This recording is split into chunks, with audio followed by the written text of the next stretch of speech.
Parler de qualité logicielle avec des managers ou des clients, ça peut vite tourner au dialogue de sourds, pas vrai? D'un côté, les équipes techniques parlent de bugs, de couverture de tests. De l'autre, les décideurs parlent budget, ROI. Eh bien, aujourd'hui, on va faire le pont entre ces deux mondes. On va laisser le jargon de côté et parler chiffres. On va calculer en euros sonnants et trébuchants ce que les tests rapportent vraiment à un projet, en se basant sur du concret, des données issues des certifications ISTQB. Alors, on attaque direct avec la question qui fâche. Oublions la technique de seconde. Pour une entreprise, la seule chose qui compte, c'est ça. Quel est l'impact financier, le vrai, quand un problème arrive jusqu'au client? C'est par là que toute discussion sérieuse sur la qualité doit commencer. 5 000 €. Voilà le chiffre. Et attention, ce n'est pas un chiffre en l'air. C'est le coût moyen pour un seul et unique bug trouvé par un client, d'après un scénario type. Ça inclut tout, le support, la correction en urgence, le redéploiement et bien sûr l'impact sur l'image de marque. Un seul bug.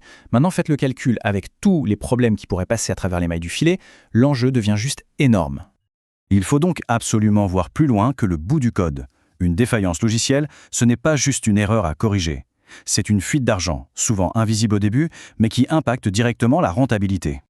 Donc, le truc, c'est de changer de vocabulaire. Pour convaincre, il faut arrêter de parler de bugs et commencer à parler de coûts de défaillance. On doit traduire un problème technique en risque financier. C'est la seule langue que tout le monde comprend, du développeur au directeur financier. C'est comme ça qu'on aligne tout le monde. Heureusement, il y a une méthode pour ça. Ça s'appelle le coût de la qualité. C'est un modèle qui aide à structurer la discussion et à prendre les bonnes décisions.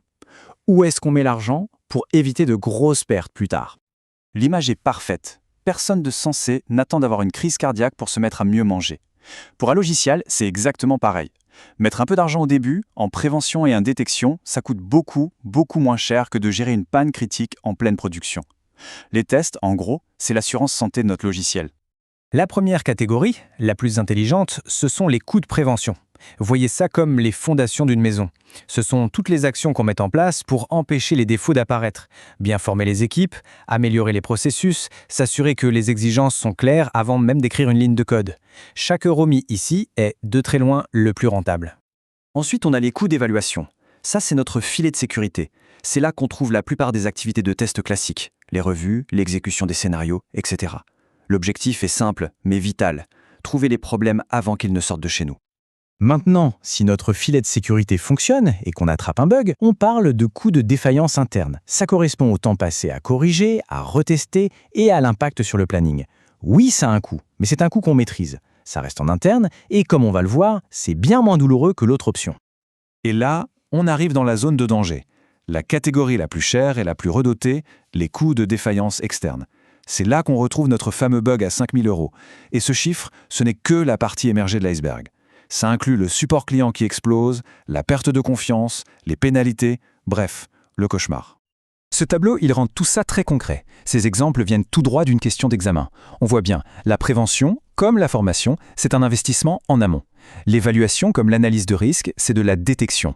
La défaillance interne, c'est du temps perdu en interne. Et la défaillance externe, eh bien, ce sont les clients qui se plaignent avec un impact direct sur le business.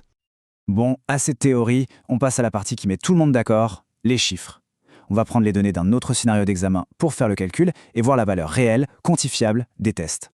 Alors, voilà nos données. Le contexte, c'est une appli de rencontre. Trouver un bug pendant les tests coûte 150 €. Le corriger en interne, 250 €.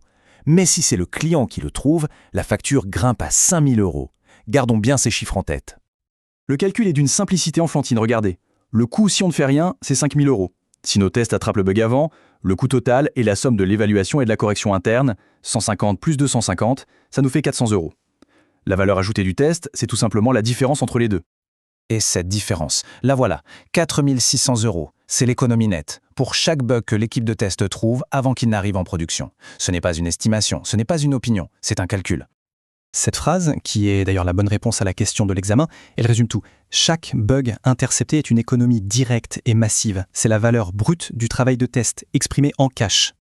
Tout ça nous amène à une conclusion assez radicale. Il faut absolument arrêter de voir les tests comme un centre de coûts, comme une sorte de taxe qu'on paye sur le développement. En réalité, c'est peut-être l'un des investissements les plus rentables qu'on puisse faire. Et cette image, elle résume le choix qui est sur la table. D'un côté, un investissement proactif, maîtrisé, de 400 €. De l'autre, un coût réactif, subi, et plus de 10 fois supérieur, de 5 000 €. Présenté comme ça, le choix devient une évidence. Le message final, il est donc simple, mais il est puissant. Les tests ne sont pas une ligne dans la colonne des dépenses, c'est un bouclier financier. C'est un investissement qui génère un retour sur investissement énorme. Pas en créant du revenu, mais en évitant des pertes bien réelles. Alors, la question est posée.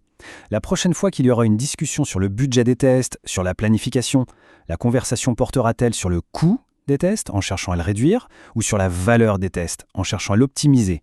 Le simple fait de choisir le bon mot peut absolument tout changer.